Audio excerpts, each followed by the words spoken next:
Pemirsa masih di IDX International Closing dan kami juga masih menggunakan Anda untuk bisa berpartisipasi di WhatsApp interaktif kami di 0812 di 8788 di 3723 seperti yang tertera di layar televisi Anda nantinya. Langsung saja pemirsa kita akan coba lihat saham-saham pilihan yang direkomendasikan dan mungkin saja bisa menjadi salah satu referensi untuk Anda. Dapat Anda saksikan grafis di layar televisi Anda, 4 saham pilihan yang direkomendasikan datang dari perbankan digital, ada Arto, tapi lebih rekomendasinya adalah sell on strength pemirsa dengan support yang bisa diperhatikan di 2.600, resisten hingga ke 3.050. Kemudian dari teknologi ada Goto, tadi pun juga sempat kita ulas, sell on strength rekomendasinya, level support yang bisa diperhatikan di 55, resisten hingga ke 76 rupiah per sahamnya. Kemudian dari perindustrian ada Astra International, lebih ke arah buy on weakness 4.900, resisten hingga ke 5.425, dan terakhir infrastruktur telekomunikasi ada Telkom, juga direkomendasikan buy 3850 hingga 4040. Lagi-lagi keputusan investasi tetap ada di tangan pemirsa IDX Channel. Kita lanjutkan kembali perbincangan bersama dengan Bapak Rio Rizaldi selaku founder Galeri Saham. Pak Rio masih bergabung bersama dengan kami, Pak? Yes, Pak. Ya, terima kasih Pak Rio. 4 saham pilihan yang Anda rekomendasikan. Perbankan digital tadi pun juga sempat kita ulas dari sisi prospek, kemudian juga penguatan yang hanya teknikal yang terjadi dan rawan terjadi untuk profit taking. Arto Pak, sell on strength di level berapa direkomendasikan untuk posisi sell-nya? Oke, jadi untuk Arto sendiri kita lihat level 3030 hingga level 3050 menjadi level resisten. Yang dulu juga merupakan support ditembus menjadi resisten. Jadi itu adalah level sell on strength pada Arto. Mengingat kenaikan yang tajam dalam waktu singkat itu biasanya akan relatif rawan untuk profit taking. Baik, ketika sell on strength diberlakukan atau direkomendasikan begitu Pak Rio, disarankan buyback kembali atau tidak Pak?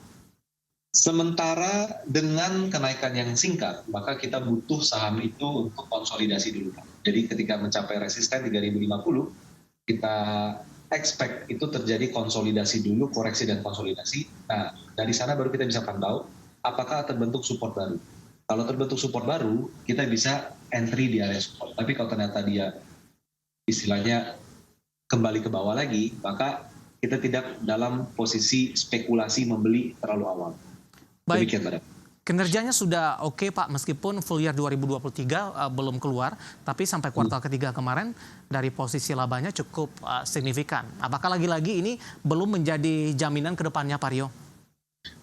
Pada dasarnya market itu harga looking forward ya Pak. Jadi kalau kita lihat harga sekarang 3.000 tetap udah lebih tinggi dari 1.500 di akhir tahun lalu. Jadi pada dasarnya market akan menyesuaikan hal tersebut.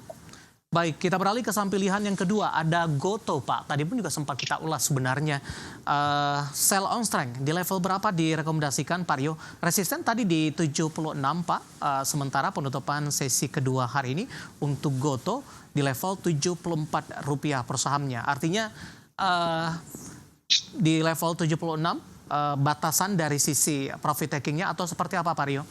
Iya Pak, jadi kalau kita melihat secara resisten, di mana 76 dulu adalah level support dan rebound pada Goto, ditembus, maka level support akan berubah peran menjadi resisten. Jadi pada dasarnya 76 hingga ada level 80, itu menjadi area yang kita perlu perhatikan. Jika kenaikan sudah relatif terbatas, sudah mulai alot kenaikannya, maka di sana level sell on strength pada Goto. Dan mirip seperti Arto, kenaikan tajam dalam waktu singkat biasanya akan relatif lebih rawan profit taking, terutama di area-area resisten yang spesifik pada saat tersebut. Baik, dari saham pilihan kedua kita lebih ke arah sektor perindustrian. Untuk saham pilihan ketiga ada Astra International, direkomendasikan buy on weakness. Di level berapa direkomendasikan untuk buy on weakness untuk Astra International? Oke, untuk Astra ini level untuk buy on weakness ada di level support 4.900, di mana level resistennya ada di level 5.400 hingga 5.425. Saham ini cukup unik, laba bersih relatif masih meningkat dari waktu ke waktu, tapi harganya turun dari waktu ke waktu. Jadi, cukup menarik untuk dipantau. Baik. Pergerakannya juga hampir sama dengan saham-saham big cap lainnya. Range-nya juga tidak terlalu lebar Pak, 49, kemudian balik ke 5.000-an begitu. Sebenarnya apa yang dilihat oleh para pelaku pasar? Atau apa yang mungkin membuat pelaku pasar menahan diri ketika tadi dari sisi kinerja membaik, dividen yang dibagikan juga cukup besar, kemudian prospek dari sisi bisnis ke depannya masih dibilang masih cukup oke begitu, Pak Rio? Oke, jadi mungkin singkatnya adalah dari beberapa sisi, Pak ya. Pertama, ada dua sisi. Pertama adalah di market itu saham konglomerasi itu biasanya nggak begitu dipilih. Oke, Mereka akan lebih cenderung mencari saham anak usahanya daripada konglomerasi. Karena untuk memvaluasi konglomerasi relatif pasti akan lebih susah. Banyak yang harus dianalisa. Nah, baik. itu yang pertama. Kedua, mungkin dari sentimen adalah dari industri otomotif sendiri. Yang pertama adalah kasus Daihatsu di Jepang. Dikhawatirkan akan mempengaruhi penjualan dari Daihatsu dan Toyota yang KCGC-nya. Dan yang kedua adalah mengenai mobil listrik. Jadi kan kalau di market itu bertanya-tanya kapan mereka mulai muncul. Walaupun bukan jaminan bahwa akan terjadi migrasi yang sangat besar, tapi pada dasarnya sentimen itu yang membuat orang masih wait and see di saham. Oke, terakhir untuk Telkom, Pak, lebih rekomendasinya buy, range pergerakannya juga tidak terlalu lebar, cukup sulit bertahan di atas 4.000-an untuk Telkom? Ya, jadi untuk Telkom sebenarnya sudah di area supportnya ada di level 3850, di mana hari ini ditutup di level 3900 ya, tidak jauh, dengan level resisten di 4040. Jadi memang itulah range trading pada Telkom, lebih ke buy and hold dibandingkan untuk lebih ke buy low sell high dibandingkan untuk buy and hold pada Telkom. Telkom baru akan menarik kalau dia bisa berada di atas level 4.200 nanti. 4.200. Baik. Penutupan sesi kedua hari ini Telkom di 3.900 menguat di 0,75%. Pergerakan range-nya juga antara 4.000, 4.100 hingga 3.800-an pemirsa, dan posisinya akan lebih aman dan lebih oke di 4.200 untuk Telkom. Pasang pilihan yang direkomendasikan dan lagi-lagi keputusan investasi tetap ada di tangan pemirsa IDX Channel. Pertanyaan hari ini sudah cukup banyak yang masuk, Pak. Sambil kita lanjutkan. Maksudnya untuk menjawab beberapa pertanyaan, BRMS bisa entry di harga berapa ini? Saya akan coba cek. Ada Bapak Huanji tapi tidak menyebutkan lokasinya di mana. BRMS juga sempat mengalami penguatan, Pak. Hari ini juga berbalik arah menguat dari sisi komoditas. Harga emas kembali menembus ke level tertinggi baik intraday maupun di posisi penutupan. BRMS pada dasar posisi sudah tanggung karena level entry adalah di level support 140, di mana sekarang harga sudah 154. Dan resisten itu sudah bisa dibilang dekat, yaitu di level 160. Jadi kalau mau beli pertama kali, saya rasa mendingan ditunda hingga di level 140, dan kalau yang sudah punya, lebih cenderung sell on trend di kisaran 160. Baik. Demikian. Bapak Huanji, untuk BRMS penutupan hari ini 154 menguat di 1,32%. Dan lagi-lagi keputusan investasi tetap ada di tangan pemirsa IDX Channel. Pak Rio, kita masih punya satu segmen lagi, masih ada beberapa pertanyaan lainnya, nanti kita akan coba ulas, dan pemirsa kami akan segera kembali sesaat lagi. Kita sudah sampai di segmen terakhir dan terima kasih juga untuk Anda yang masih bergabung bersama dengan kami. Pak Rio, kita lanjutkan kembali, Pak. Ada Bapak Wimur, tidak menyebutkan lokasinya di mana, menanyakan saham PMMP. Pak Wimur cukup konsisten ini, Pak. Sejak pertengahan Februari masuk ke WhatsApp interaktif kami menanyakan saham PMMP. Support dan resistennya, Pak Rio. Oke, PMMP saat ini berada di level support. Supportnya cukup kuat di level 290. Jadi kalau melihat kondisi seperti ini, terdapat peluang untuk technical rebound, di mana resisten ada di level 320 hingga 326.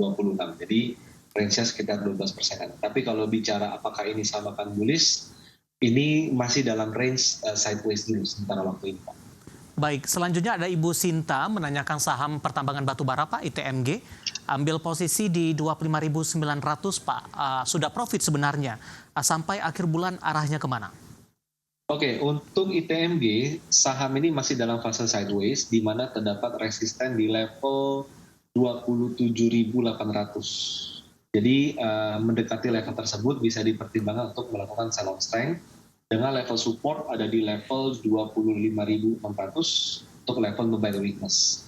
Jadi kalau mau bicara skenario bullish atau uptrend, maka ITMG harus mampu bertahan dulu di atas level 27.800 dalam katakan seminggu, baru di sana baru kita bisa masuk dalam mode buy and hold lebih panjang.